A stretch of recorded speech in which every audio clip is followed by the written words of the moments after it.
Hi, welcome to weekly tech tip number 9. As the last time promised, I will move on today with the support of B-axis turning and the CSE driver here and enhance the out-of-the-box driver. So a short recap what we achieved the last time. We enhanced the post-processor with some additional functionality, and if I post-process here, we do that. I have the B-axis rotations for B-axis simultaneous cutting moves here inside of it. And now our next step is enhance the CSE driver that we have can do real machining with this digital twin. So the last time we stopped at the point when I simulate. First operation looks much promising, but for the second one I get an error here that the string swiveling chain name does not exist.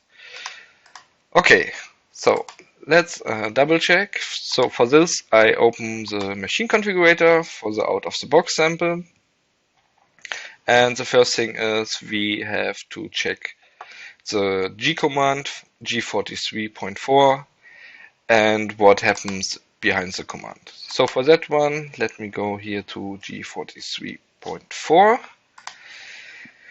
And you see here, okay, it's calling the method, and there's a string chain name here, what is basically correct.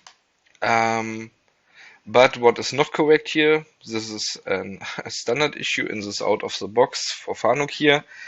The double quotes should be removed here. Okay, so then again, let's save it, go back to the finish turn, simulate machine. Okay, and let's see what happens next. So now it looks like a big problem here. The movement looks very strange. Position is definitely not correct. It's not in the center line of the turning axis. So there's some miscalculation of the tool length correction. So what we have to do, we also have to fix it in the CSE driver, because the Fanuc out of the box is not supporting directly turning in the B head. Normally you have this lower turret here, which is hidden currently. Okay, so let's go back. Sorry, the wrong button. Also happens to me. Let me open machine configurator again. And we have to change the tool length correction method a little bit. To do that, let me search. I think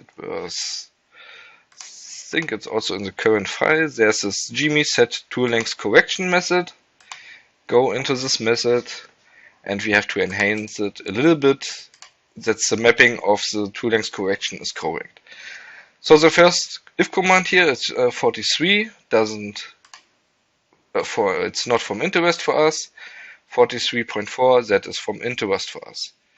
So when we take a look here for activate the transformation, there are two things we should enhance here directly. The first one is currently it's using the get third axis.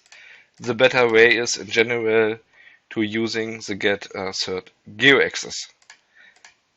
The similar thing for the second geo axis and for the first geo axis. So then L correction in X, that's right. In Z, that's right.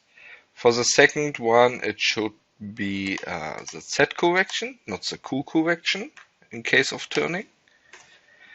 And for the first, we need the Q correction. Okay, so that should work. Okay, I'm honest, I prepared before, so I know it works. But finally, this is what you have to set up here. So let's double check again. Finish turning, simulate machine, okay, and okay again. Let me slow down the speed a little bit, getting the tool, rotating, driving. Okay, this is something from the operation. The start point is the first point there. Maybe this is something I can enhance in the sample.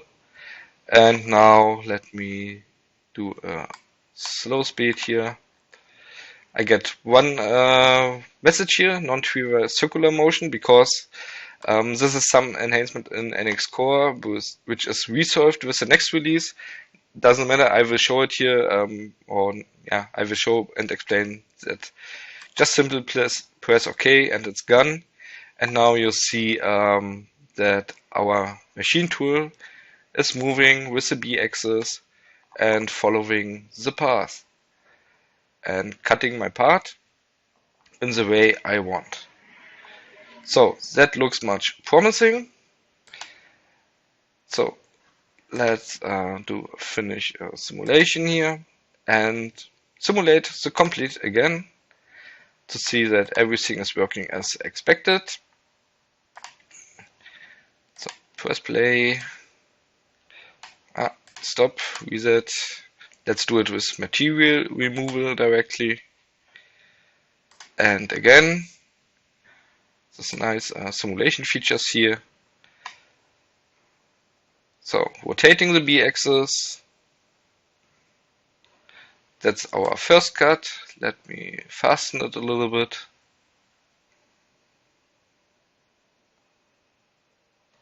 So now we have the tool change for our first finish turn, B-axis turning. As I said, positioning maybe not the best here. We get this motion. Yes, it's resolved in the next version of NX.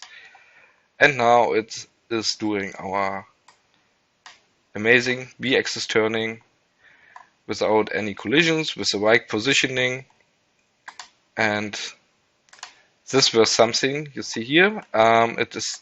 Let's check this one. It's also important. It seems there's a movement at the end of the path, and we see here it's driving to the home positions. So this is something which is hard-coded in the Sim15 out-of-the-box post-processor, or hard-coded in the service level. So we can change those positions to better values, and then you don't have this behavior of going through the part and drive away. Just want to mention it. So let's do the next operation to validate that also next operation works fine here. Gets the same message again. And now it looks also promising. We have our B-axis turning movements here as expected. And this is what I mean. This is now here this home move. So we can change this. Let me show it and then close this weekly tech tip where you can change it. Finally, in the Sim15 out of the box post processor, we go to the service file here. And there is a command pb cmd return home. And you see currently in channel 1 it's set to those values. So change those values will avoid this behavior.